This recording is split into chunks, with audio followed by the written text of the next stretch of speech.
In this Elden Ring video, I'm going to be showing you my Savage Slasher build. This is the first of our Elden Ring Shadow of the Erdtree DLC builds, and this is a build that focuses on using the Great Katana, which is one of the new weapons, and a new Ash of War called Savage Lion's Claw. Great Katanas were one of the most popular weapon groups in our poll, so I wanted to start with this one, and you can get this weapon within 2 minutes of playing the DLC, which is fantastic, and you can get the Ash of War that I'm using also within 2 minutes. So you can put this build together very quickly, along with the armor set that I'm using as well. Before we get too much further into the video, though, I do want to note that there are mild spoilers to the first hour or so of the game. I will be showing 2 bosses. These have been seen in Bandai Namco trailers leading up to the launch of the DLC, so these are not new ones. And I will be showcasing the build also in areas of the game like New Game Plus to try and keep from showing too many spoilers of this game. So first, let's take a look at the Great Katana. This is a new weapon class that was added with Shadow of the Erdtree. You can find this in a pool of water lying on a corpse by a sleeping dragon, like a 2-minute ride from the very first side of Grace, and you can just pick this up and you'll have it immediately. Now, this weapon requires a little bit of strength and some dexterity in order to use, and has a move set that's somewhere between like a curved sword and a katana. It's much longer than a katana, and it has probably a little bit more stance damage than a katana in general. And what I really like about it is the reach of the weapon. I like the jump attack of the weapon a lot. I find myself using that a lot with this weapon type. I love the running R1 poke and follow-up poke. That's really good. And the running R2 is a horizontal-ish slash, which can hit multiple enemies at the same time. So there's a lot of versatility with this moveset and a lot of reach, and also sets bleeding natively on status effects build-up. So that's really, really good as well. And this weapon comes with the default weapon skill of overhead stance.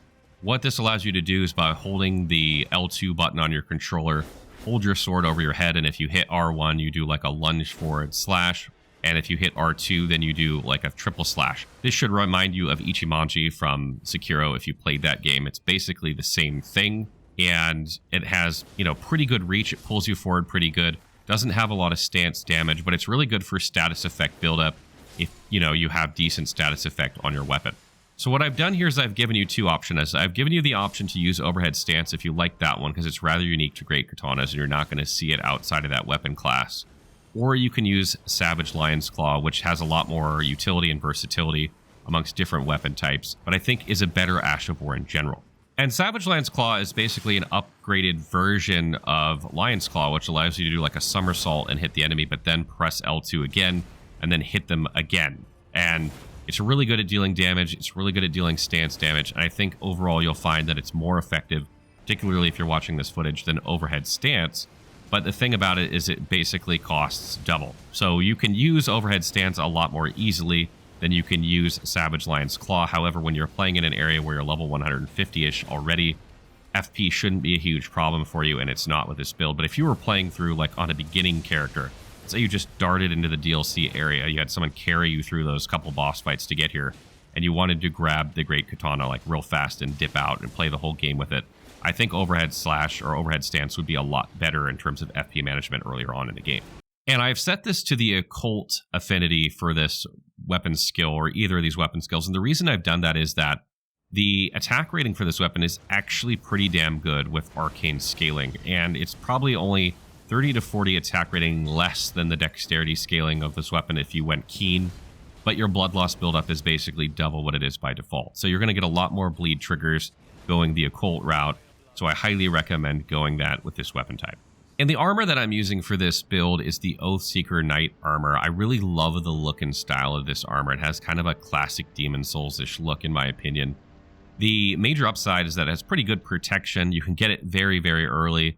We'll show it here on the map and in my gameplay footage how to get it. But the downside of this armor is that it doesn't have 51 poise, it has 42. So you need to use the Bull Goat's Talisman in order to hit high enough poise in order to play with this weapon effectively without getting interrupted every time you're attacking. So there is that downside. You could sub out a piece here and there. But really, what armor set you use doesn't really matter as long as you're hitting that 51 poise. And if you were min-maxing, as always, you would have an armor set that's got at least 51. You can pull the Bull Goat's Talisman out and put something else in.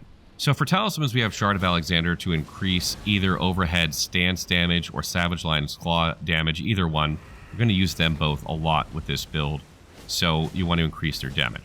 I also have Rotten Winged Sword Insignia here in third quarter to increase the damage we do with successive hits. This works really well for Savage Lion's Claw and for Overhead Stance because you hit rapidly with them. And we don't use Millicent's Prosthesis here because we're not using the Keen Infusion, we're going Occult. But if you were playing this on a Keen setup, Millicent's Prosthesis could get you 5 Dexterity as well. So that might be a good one if you went that route. I also have the Dragon Crest Great Shield Talisman for this build. I feel like this is probably one of the most must-have talismans for the DLC, simply because enemies hit like a truck at the beginning of the game before you have a lot of Skadu Tree fragments. And there are a lot of early game Skadu Tree fragments that you should definitely pick up. You can get to about +4 or +5 on your Skadu Tree fragment buffs before you get to the first major boss of the first Legacy dungeon. So you definitely want to go and pick those up. I'll show you some locations in this video here that you can get some. But you definitely want to be able to survive their hits. And since both Overhead Stance and Savage Lion's Claw tend to not stagger the enemy enough that it interrupts them from doing all their attacks, you tend to trade damage a lot when you're using them, and you want to make sure that you survive. And then, of course, I have the Bull Goat's Talisman. But later on, you know, if you want to replace this armor set, there is a good talisman that actually increases two-handed damage, the damage of your two-handed attack. So you should be on the lookout for that in the DLC as well. That can also help improve this. And there's other talismans as well that you can get, ones that increase your damage after killing enemies or doing critical strikes. There's some good new talismans that you could add in here, or even just the Green Turtles talisman to give you more stamina recovery is not bad. And one other talisman that I want to suggest is Rolana's Cameo. What this does is it provides you a 20% damage increase when you're using Overhead Stance if you've held it for about a second before you attack. You'll see your body glow red after about a second, indicating that you're going to do increased damage. And then when you attack, you're going to get that damage. The problem is that even though this is more than Shard of Alexander, you have to hold it for at least a second to get the buff. So if you're trying to use this really quickly in a really tight window to attack, you won't get it. Shard of Alexander is more reliable in that regard, but it is actually 5% less damage. But you can actually stack both of these if you're using Overhead Stance in order to get extra damage even if you want. So then attribute-wise, I have 50 Vigor, 22 Mind, 25 Endurance, 14 Strength, 18 Dexterity, 16 Intelligence, 7 Faith, and 77 Arcane at level 150. You don't need any Intelligence or Faith for this build. Disregard those. Started as an Astrologer. You know the deal at this point. Don't need any of that. 50 Vigor is probably the bare minimum I would have at this point. Again, enemies hit like a truck in the DLC, so having even 60 Vigor might be better than 50 here. If you're not going to use the Dragon Crest Great Shield Talisman, you absolutely want higher than this. But I feel like if you're using the Dragon Crest Great Shield Talisman, you can probably get away with 50 at this point. And especially if you go pick up some Skadu Tree fragments. We have 22 Mind here because really all you need FP for is Overhead Stance or Savage Lion's Claw. And Overhead Stance is not FP hungry. Savage Lion's Claw is quite expensive. But again, you have plenty of flasks at this point, so and that's all you're going to spend it on, and you don't need to use these all the time. So I'd rather be a little bit low on the mind and, you know, chug some flasks every now and then than be low somewhere else. And then for endurance, I have 25 here. This is kind of like my staple go-to amount of endurance for most builds, but it really depends on the armor set that you're wearing. If you were min-maxing this build, you'd have a heavier armor set. Your equip load would be higher. You might want to increase your endurance for that. However, this is not a stamina-hungry build at all. You do not have stamina management problems hardly at all with this build. So increasing endurance simply for more stamina is not something that you should do for this build. So for strength and dexterity, I have 14 and 18, just meeting the minimum requirements there to one-hand the weapon. I two-hand it all the time, so technically you could drop this down to 10. There's really no reason for 14. You could take those points from there, put them in endurance or mind or something like that. Probably be a better use of those stats. But sometimes I find myself, you know, accidentally one-handing the weapon because I'm a noob and stuff like that. But you could drop that down a few points and save yourself some points. And then Arcane is really our main stat there. You can see 77. A few more levels, I'd take this up to 80. You have really good scaling with this weapon up to 80 in my opinion.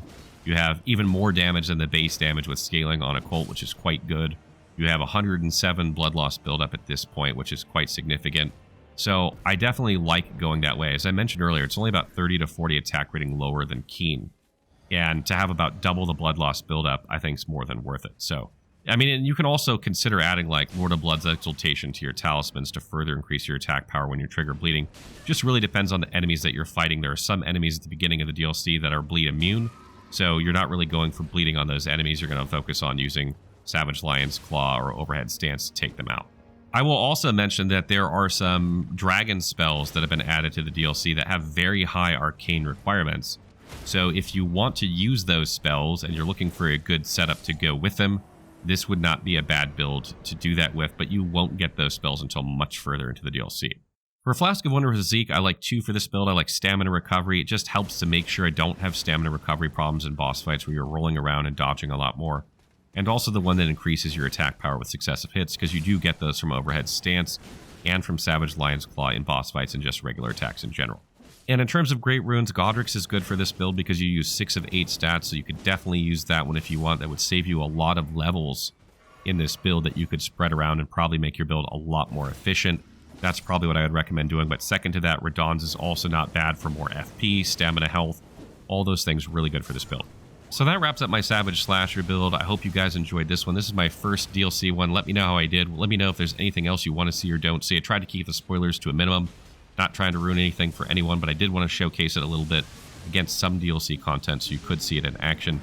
I have a night build coming, and we have some other builds coming, some very early DLC builds that you can put together very quickly, so stay tuned for those. And as always, if you have questions or you have comments about ways to improve the build, please leave them in the comments below.